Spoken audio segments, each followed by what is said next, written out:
It's a highlight, I guess. Is there any pain greater than holding an estimated net worth of up to $50 million in your hands, only to be forced to face a legacy soaked in tears? That is the tragic paradox that defines the life of Randy Owen, the legendary frontman of the band Alabama, a group that sold 75 million albums, achieved 42 #1 songs on the charts, and filled countless sold-out arenas night after night. In the public eye, he was a king, seated upon the throne of wealth and musical power. But behind that dazzling halo of glory, the unvarnished reality of his life tells an entirely different story.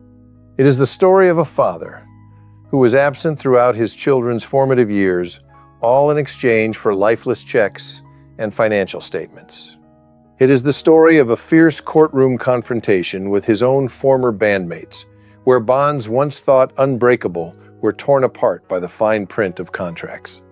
More painful still, when the merciless diagnosis of cancer arrived, that vast fortune proved powerless to buy him even a few moments of peace in the twilight of his life.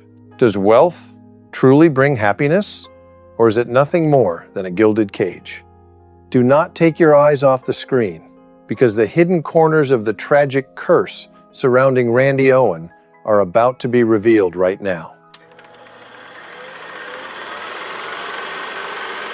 Under the blazing stage lights of the 1980s, the name Alabama was more than just a band.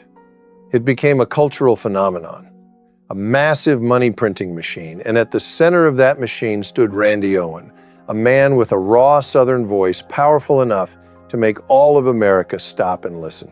In 1980, when the band officially changed its name to Alabama and signed with RCA Records, it was far more than a simple music contract. It was a ticket into the highest tier of fame.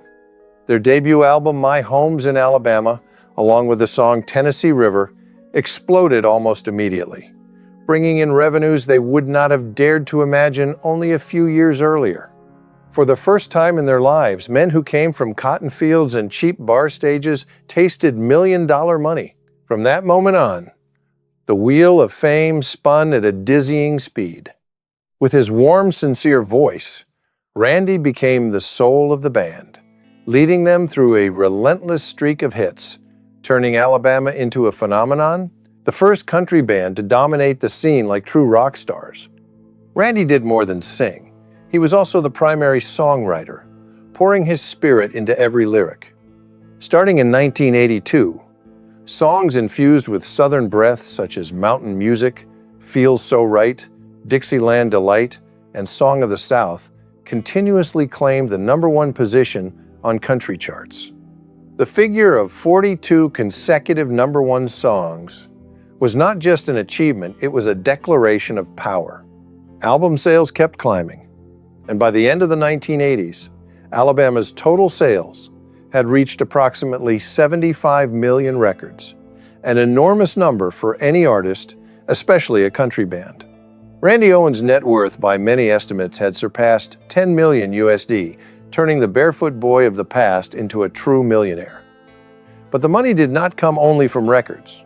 It also flowed from endless nights on the road. Massive concert tours, peaking with the Artist of the Decade tour in 1989, drew millions of fans across the United States.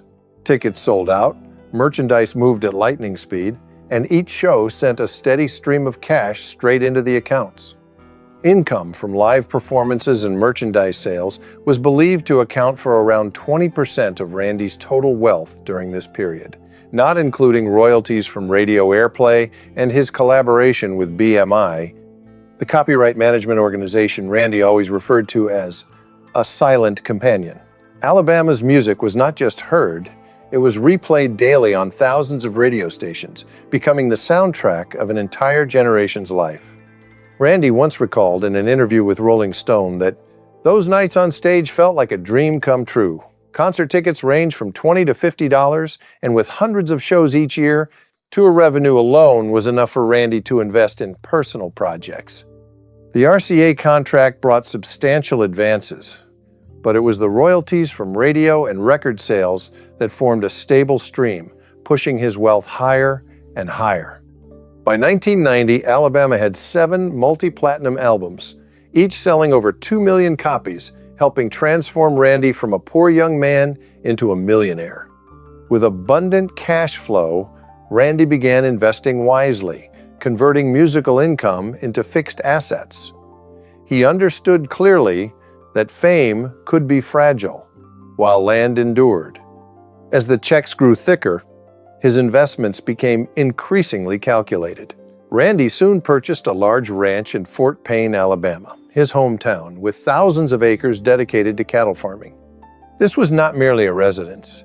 It was a symbol of returning to his roots, a place where Randy could escape the noise of fame.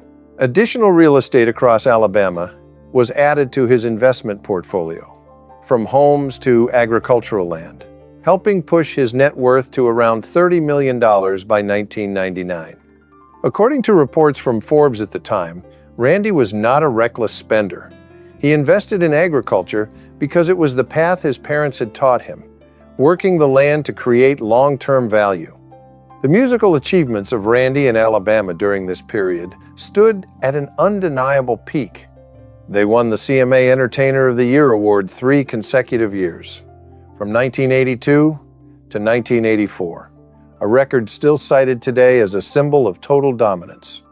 Grammy Awards for Best Country Performance by a Duo or Group poured in, serving as professional recognition of their stature.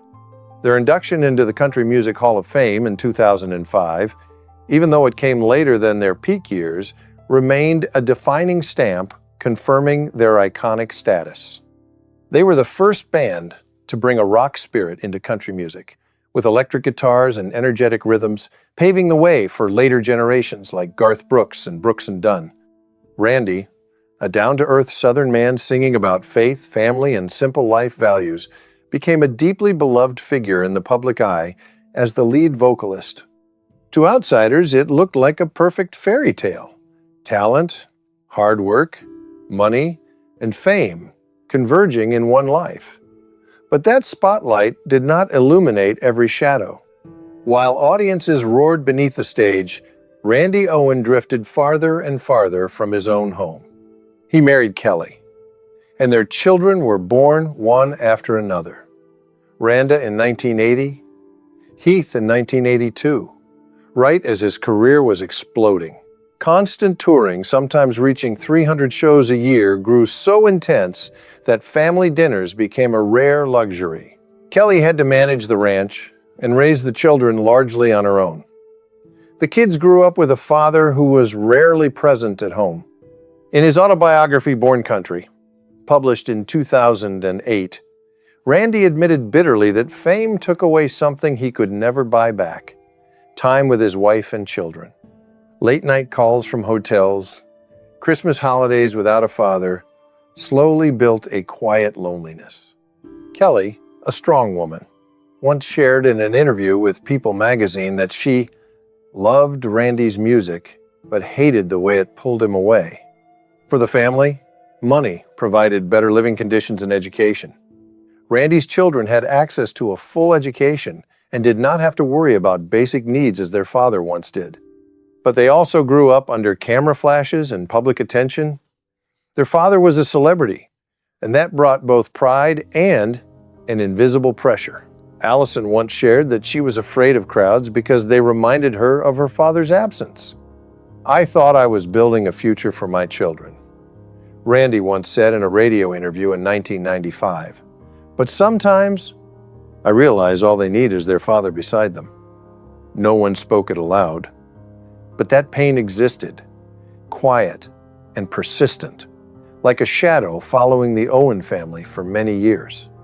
Even though the Owen family remained connected, supported by the Christian faith, Randy always emphasized the cracks had already formed. And then loneliness began to seep into the life of the man who seemed to have everything: luxury hotels, spacious dressing rooms, modern tour buses. All fell silent when the stage lights went dark. There were no children's laughs, no small family stories. Only a man sitting alone, staring into the mirror, asking himself what he was trading away. He once told friends that there were moments when, after a brilliantly successful show, the emptiness felt greater than in the days before the band became famous. Pressure from the public only made matters worse. As an icon, Randy had to maintain a flawless image. Always cheerful, always sincere. Every step was scrutinized. Every mistake could become a headline. And his body, the only thing that truly belonged to him, began sending warning signals. Constant flights, sleepless nights, irregular meals, all planted the seeds for health problems that would surface later.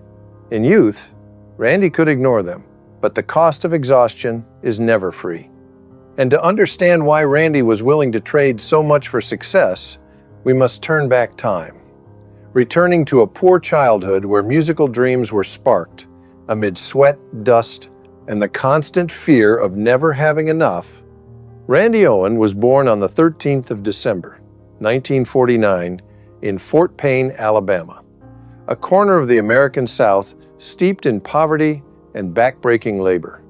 Born into a farming family, Randy was the eldest son of Gladstone Ewell Owen and Martha Alice Teague Owen, people whose lives revolved entirely around working rented fields. As sharecroppers, the Owen family lived in constant hardship, with an average income of less than 65 cents a day during the 1950s. It was a period when southern Alabama was drowning in poverty, with historical reports placing the poverty rate as high as 35%, and the Owen household was no exception. Randy's childhood was not shaped by toys or peaceful evenings, but by the smell of dry earth, sweat soaking through his shirt, and the unforgiving rhythm of endless cotton fields. His father, Gladstone, was a strict man filled with quiet love, teaching his son how to hold a hoe and a plow from an early age, while his mother Martha provided warmth through simple meals and nightly prayers. Together, his parents passed down a lesson as plain as it was brutal. Without work, the family would have nothing to eat. From a very young age, Randy understood that he could not afford to dream for too long. In 1965, after completing only the 9th grade, he was forced to drop out of school to work because his family could not endure another day without income. Randy Owen's teenage years became a stretch of relentless physical labor. He picked cotton from dawn, earning about 3 cents per pound. On a lucky day, if he managed to gather 100 pounds, he would make only $2 to $3, a meager sum that still carried life or death importance for a family whose annual income stayed below $1,000. He also took on every odd job available, laying tiles, painting walls, hanging drywall. These tasks drained his strength and carved a deep fear into him, the realization that poverty could steal a person's future if they failed to escape it in time. In that environment, music became the only way out.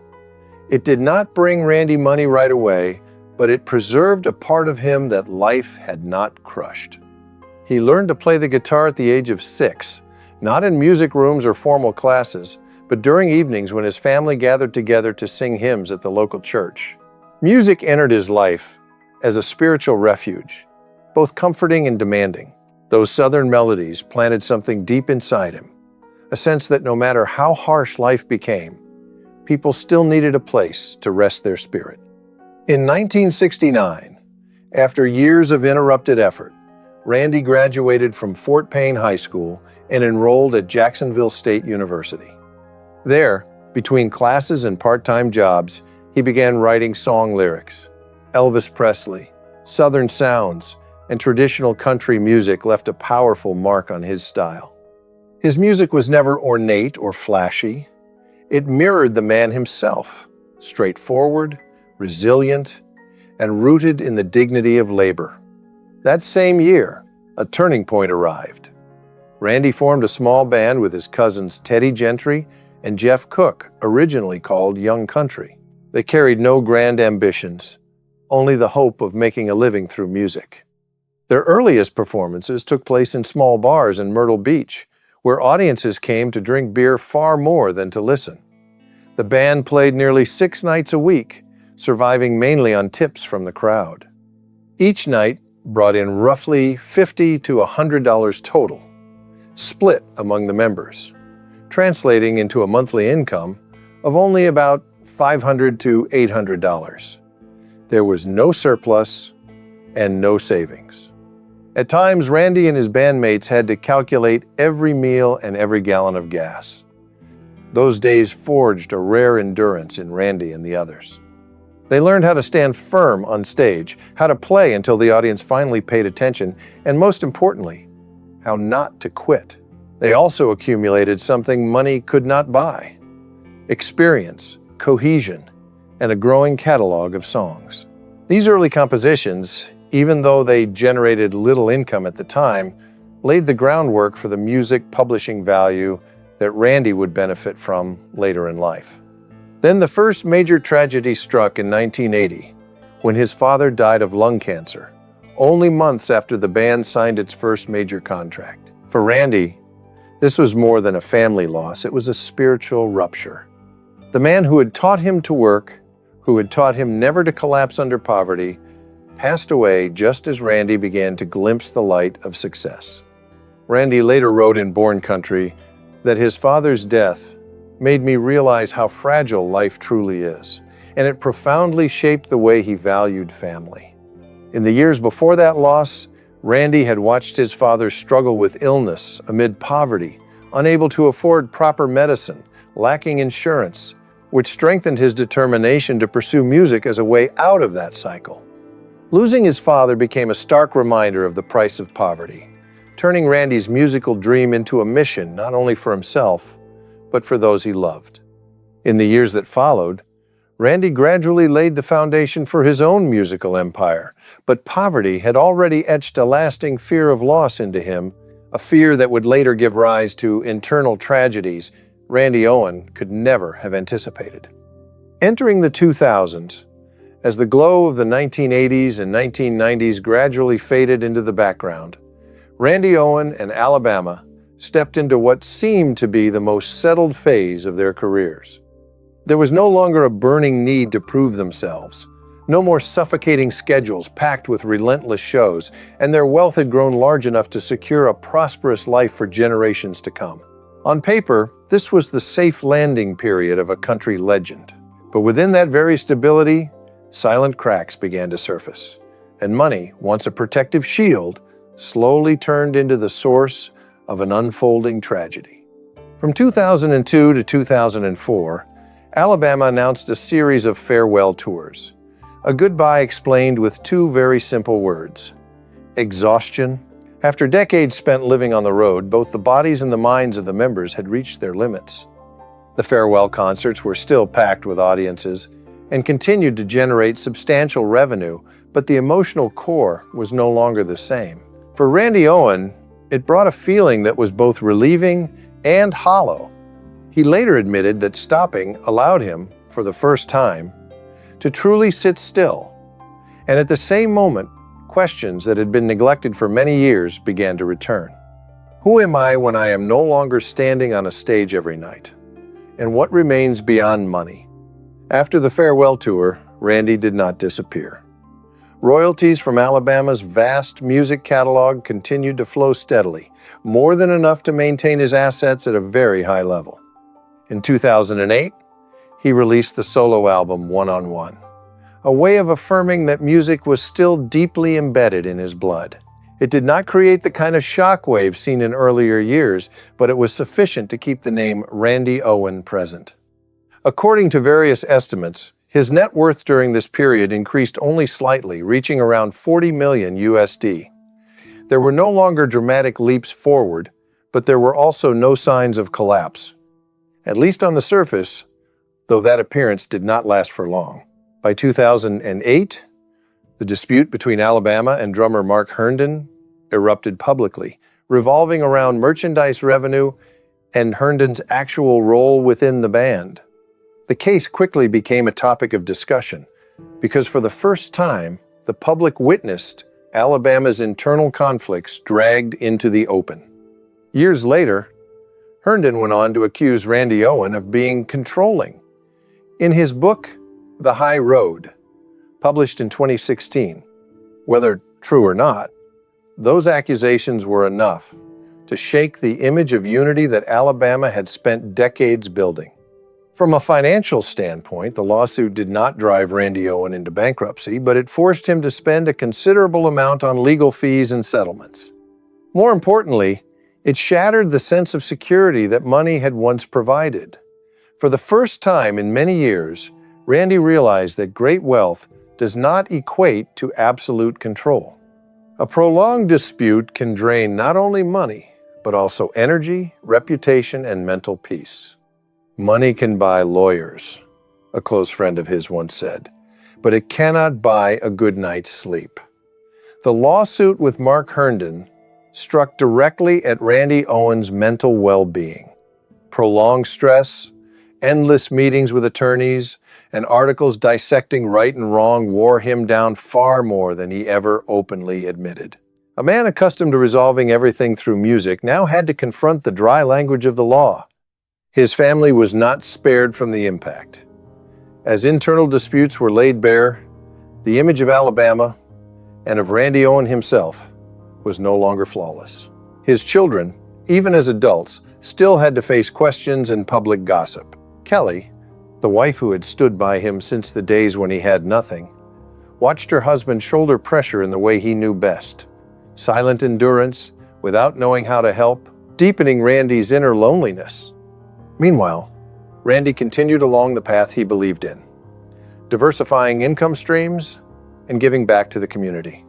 Since 1989, Alabama had been closely tied to the charitable initiative Country Cares for St. Jude, donating millions of dollars to St. Jude Children's Research Hospital. During the 2000s, these efforts did not diminish, and in fact continued to expand. Charity work, noble as it is, also represents a significant financial outlay. It reduced the margin of financial safety, and in the context of legal disputes, every expense became more sensitive. Randy never regarded giving as a burden, but the cumulative financial pressure began to make him feel stretched in multiple directions at once. Amid these upheavals, Randy Owen continued to receive recognition. Awards, small commemorative tours, and appearances as a living symbol of country music helped him preserve his legacy. To the public, Randy appeared calm, seasoned, and seemingly untouched by turmoil. By the end of the 2000s, Randy Owen remained a wealthy and successful man with stable assets and an undeniable musical legacy. Alongside that stability were growing fractures. Not yet enough to bring everything crashing down, but clear signals of one undeniable truth: the real storm had not arrived. Entering the 2010s, Randy Owen no longer had anything left to prove to the world. His fame had already been sealed, his wealth firmly accumulated, and Alabama's musical legacy was beyond dispute. But precisely in what seemed like the calmest chapter of his life, his body began to turn against everything he had forced himself to carry for decades. In 2010, Randy was diagnosed with prostate cancer. This silent disease arrived without fanfare or warning. It revealed itself quietly through numbers on a medical report, and in doing so, transformed the colorful world of a country music star into the stark white of hospital walls. Randy chose to undergo treatment in Mexico, a place where he placed his trust in alternative methods of healing, quiet and discreet, far removed from stage lights and media scrutiny. The treatment was successful, and the disease was brought under control. But as Randy later admitted himself, "It haunts me." Cancer never fully left. It stayed in his mind, in every wave of anxiety, in each moment when his body felt more exhausted than usual. The illness also forced Randy to cancel a long list of performances, cutting his schedule back significantly. Alabama had once been a band that sold 73 million albums, with shows in Nashville or Birmingham always packed to the brim. But now the stages stood empty and the lights went dark. Income from live performances, once the strongest financial pillar of Randy's life, dropped sharply. The audience still loved him, but love could not pay hospital bills, nor could it fill the gaps in financial ledgers. Randy was compelled to face a painful truth. Illness does not only take away health, It also slowly gnaws at the wealth he had spent 3 decades building. But this was only the opening act of a far greater tragedy. 7 years later, in 2017, just as Randy believed he had endured the worst of his health storm, fate struck with a far more brutal blow. Allison, his beloved daughter, was diagnosed with breast cancer. The news felt like an invisible hand tightening around Randy's heart. When he himself was ill, he could endure it. But watching his daughter, the child he had seen grow up day by day and spent his entire life trying to protect, fall into the grip of such a cruel disease caused everything to collapse. This time, Randy did not choose silence. He canceled the remaining shows, set aside all professional commitments, put down his guitar, and stepped away from the stage lights to be with his daughter.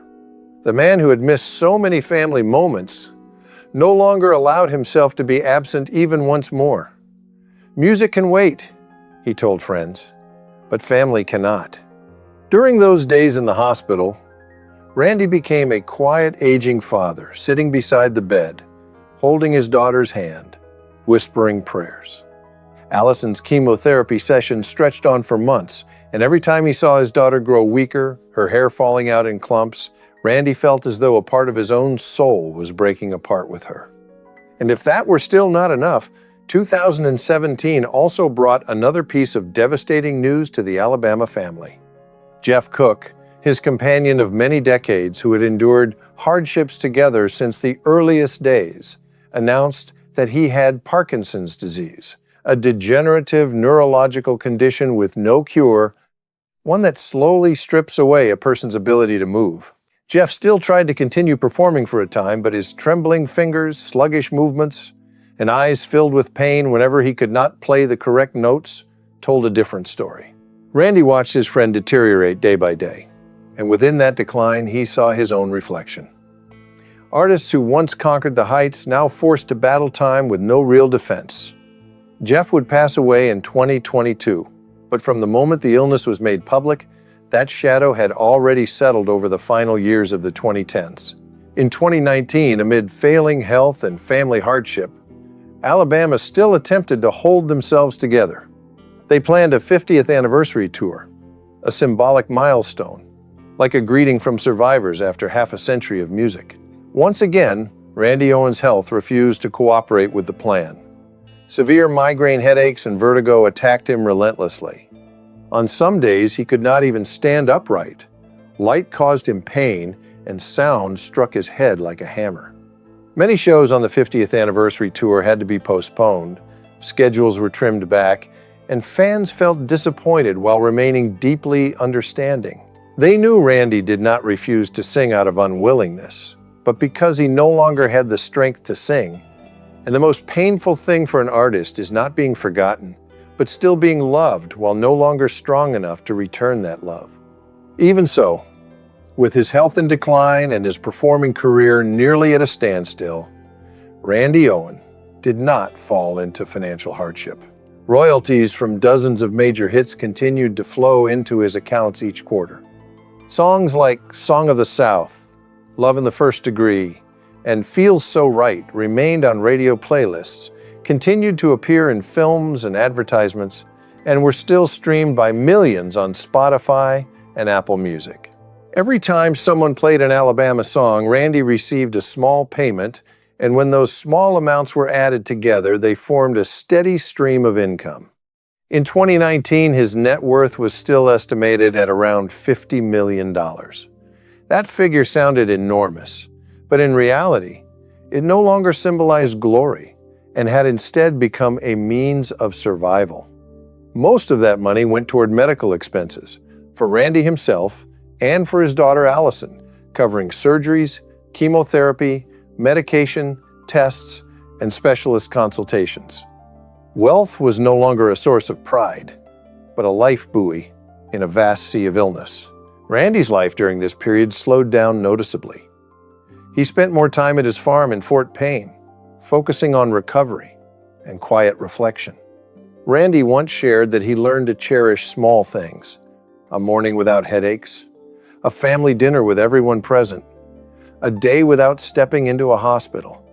Illness also carried a strangely positive side. It bound the Owen family together more tightly than ever. Kelly, the wife who had witnessed every rise and fall, stood at the center of this emotional storm, becoming the pillar for everyone.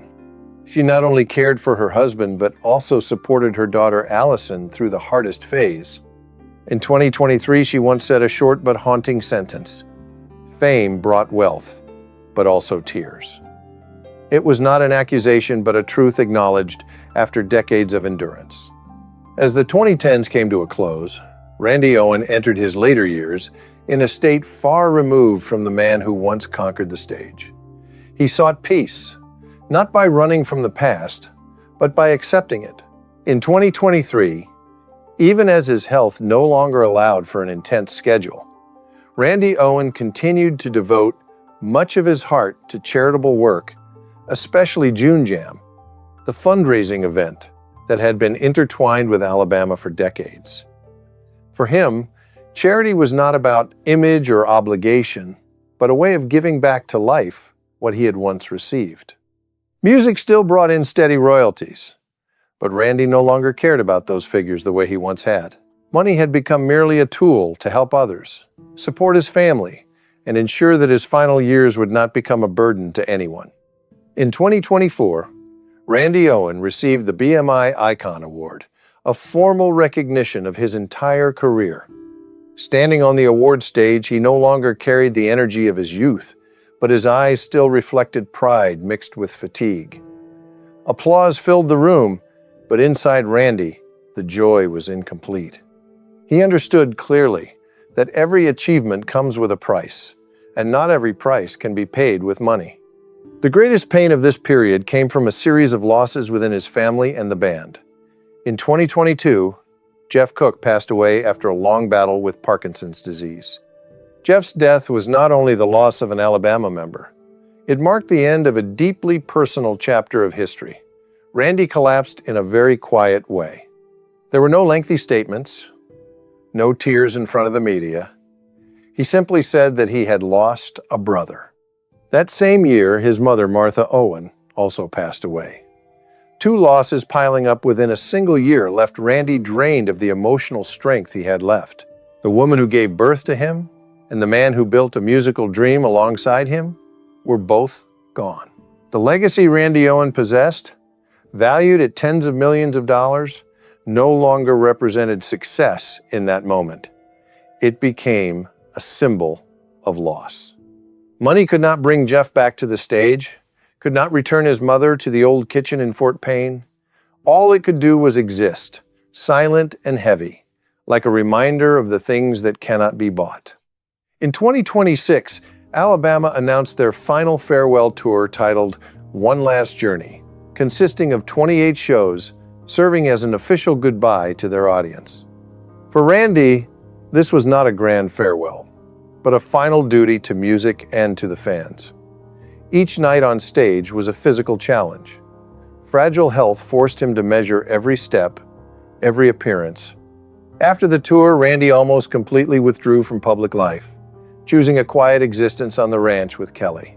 There were no more tour schedules, no more interviews, only slow-moving days and memories that kept returning. Randy Owen's old age carried the appearance of peace, blended with solitude. He had family by his side and material abundance, but the empty spaces left by time and loss could not be filled. Randy's children and grandchildren received his legacy in tears. Gratitude was undeniable, but they also understood that every dollar was tied to the sacrifices of a father and a grandfather. Randy wrote late career songs about family, pain, and loss, songs no longer meant to conquer charts, but to release his soul. Music, after everything, returned to its original role, a place where he could lay down what could not be spoken aloud. And when the final stage lights went dark, what remained was not money, but a haunting question. Is success worth it when the price is the tears of loved ones? Randy Owen never spoke that answer out loud, but the legacy he left behind is itself the reply, silent, bitter, and powerful enough to make anyone pause and think before trading their life for the glow of fame. And that is the story of Randy Owen. a life measured by stage lights, but concluded in the quiet stillness of an empty ranch. If this story made you reflect, leave a like to support the channel. Subscribe if you want to continue accompanying us through stories behind the spotlight, where truth is often far less glamorous than we imagine. And share this video with anyone who believes that money and success are the final destination of a human life. Because perhaps Randy Owen's story will help someone stop in time before paying a price that is simply too high.